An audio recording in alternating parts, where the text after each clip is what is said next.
Tuan-puan, orang kaya di dunia dia tak simpan duit yang banyak. Orang kaya dia tak simpan duit, tuan-puan. Orang kaya membina harta. Nanti saya akan terangkan, tuan-puan, kaitan antara 1 juta yang pertama dan membina harta.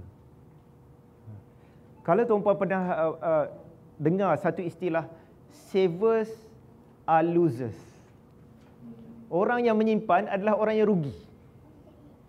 Dan sebahagian orang tak faham statement ni. Dia ingat kalau macam tu baik tak payah menyimpan. Tak menyimpan lagi rugi. Istilah savers and losers ni, are losers, disebut oleh guru kewangan Robert Kiyosaki, guru kewangan di Amerika, disebut savers are losers. Siapa yang menyimpan duit yang banyak, dia adalah orang yang rugi. Sebab duit hanyalah kertas saja, tuan-puan.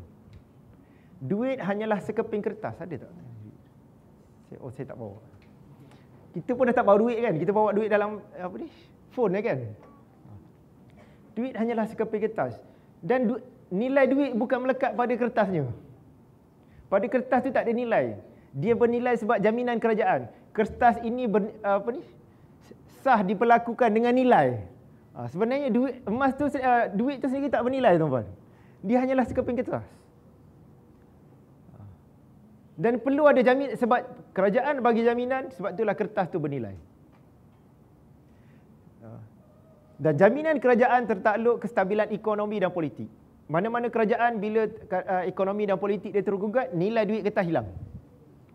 Jadi kalau kita simpan duit, kekayaan dalam bentuk duit, kita simpan kekayaan dalam bentuk yang maya, tak ada. Sebenarnya duit itu tak ada. Bila-bila masa boleh hilang, bila-bila masa, tuan-puan. Duit hanyalah nombor dan kertas saja.